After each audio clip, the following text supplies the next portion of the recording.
말씀 보겠습니다. 시편 7편 1절 2절 말씀입니다. 같이 읽겠습니다. 여호와 내 하나님이여 내가 주께 피하오니 나를 쫓아오는 모든 자들에게서 나를 구원하여 내소서.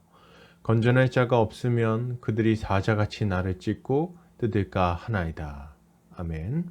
시편 7편 1절에서 2절까지 쫓기는 자들의 구원자라는 제목으로 말씀 보도록 하겠습니다. 우리가 살다 보면 쫓기는 것과 같은 때가 찾아올 수 있습니다.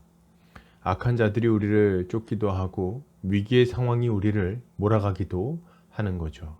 이런 때가 있다는 거예요. 이럴 때 신자는 어떻게 해야 되겠습니까? 어디로 피해서 어디서 도움을 얻어야 될까요? 우리는 오늘 본문 통해서 함께 살펴보도록 하겠습니다. 오늘 시편 기자는 이렇게 간구합니다. 여호와 내 하나님이여 내가 주께 피하오니 나를 쫓아오는 모든 자들에게서 나를 구원하여 내소서. 그는 지금 쫓기고 있습니다. 누군가 그를 잡아서 억누르고 해하기 위해서 긴박하게 따라오고 있는 것입니다. 원수의 발소리가 뒤에 들리고 그리고 호각 소리가 들립니다. 금세라도 쫓아와서 뒷덜미를 잡아챌 것 같은 공포감이 있는 거죠. 이런 상황에 있기에 시편 기자는 쉬기도 힘듭니다. 평안하지 못하죠. 잠을 자도 불안하기 그지없습니다. 그는 계속해서 뒤를 돌아보며 도망하는 인생을 살아야 되는 거죠. 시편 기자는 이런 절체절명의 위기 상황에서 다른 곳으로 피하거나 도망가지 않습니다.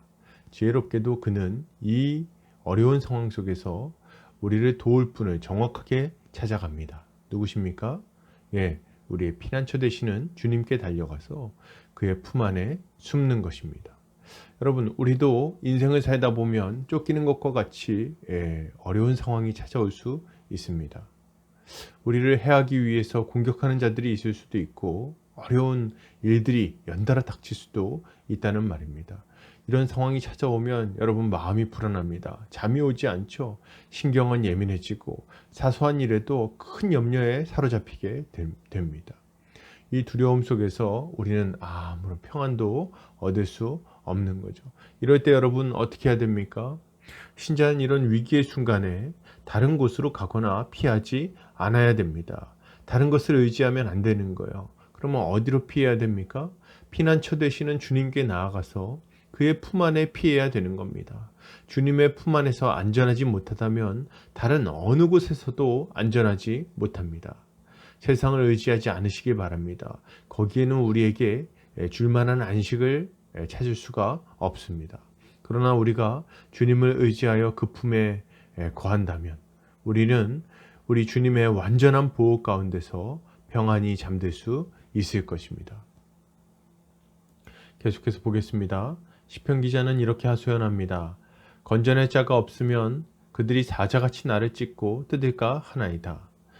그는 지금 위기를 느끼고 있어요. 자신의 힘으로는 도무지 지금의 위기를 벗어날 길이 없다고 생각합니다. 그를 쫓아오는 자는 강하고 자신은 그걸 견딜 만한 힘이 없는 거죠.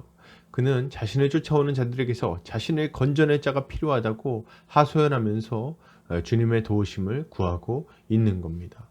여러분, 위기의 순간에 도우리가 없다면 얼마나 절망스럽습니까?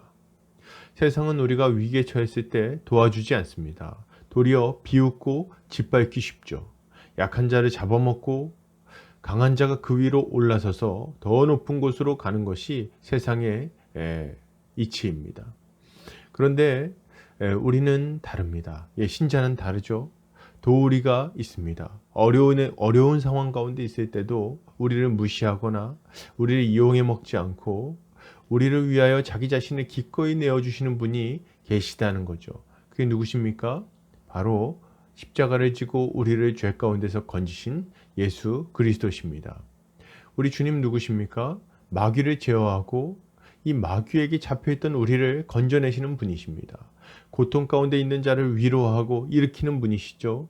죄와 사망의 수렁에 사로잡혀서 그 가운데 끌려 들어가고 있는 자들을 붙들어 끌어올려 끝끝내 살려내시는 강한 능력을 가진 분이십니다. 이 주님이 우리를 건지기 위하여 이 땅에 오셨고 우리를 건져 주셨습니다. 우리가 이 험한 세상에서 소망을 가지고 살 수 있는 이유는 뭡니까? 우리를 건지시는 분이 있기 때문입니다. 고통 가운데 있을 때, 위기 가운데 있을 때 부르짖는 자들에게 응답하는 분이 계시기 때문입니다. 여러분, 고통 가운데 혹시 있으십니까? 위기 가운데 처해 있으신가요? 우리 주님을 의지해야 되겠습니다. 계속해서 보겠습니다. 시편 기자는 이렇게 말합니다. 그들이 사자같이 나를 찢고 뜯을까 하나이다. 만약에 그를 돕는 자, 그를 위기에서 건지는 자가 없다면 이 시편 기자는 어떤 신세가 된다는 겁니까? 사자에게 물려가서 갈갈이 찢기는 것처럼 아주 비참한 상황이 비참한 처지가 될 거라고 고백하는 거죠. 그러나 반대로 말하면 뭡니까? 이 시편 기자는 지금 만약 하나님께서 그를 건지신다면 이런 비참한 일을 당하지 않을 수 있다는 고백을 하고 있는 것입니다. 여러분, 우리가 세상을 의지하며 살아간다면 우리는 결국 망하게 될 것입니다. 어리석게도 돈이 자신을 건질 것이라고 생각하는 사람이 있습니다. 권력이, 인맥이 자신을 건져낼 것이라고 생각하는 사람이 있다는 거죠. 그러나 여러분 기억하시기 바랍니다. 그런 것들은 썩은 동아줄에 불과합니다. 우리의 생명을 보호하지 못하는 거예요. 그것을 의지하는 자들마다 위기의 순간에 마귀의 입 안에 끌려 들어가 찢기고 뜯기게 될 것입니다. 세상은 결코 우리의 인생과 우리의 영혼을 안전히 보호하지 못하는 것입니다. 그러나 여러분, 우리 주님은 다르십니다. 우리가 주님을 의지한다면 주님은 우리를 보호하실 것입니다. 사자의 입을 막으시고 우리의 생명을 건지시는 거죠. 사자굴에서 다니엘을 살리신 주님이 우리를 안전히 보호하실 것입니다. 이것을 믿고 우리는 주님을 의지해야 할 것입니다. 결론을 드립니다. 쫓기는 분들이 계십니까? 예수께 피하시기를 바랍니다. 그를 의지하여 그분 품 안에 거하시기를 바랍니다. 우리가 주님을 의지하면 주님은 능히 우리를 사자의 입에서 건지실 것입니다.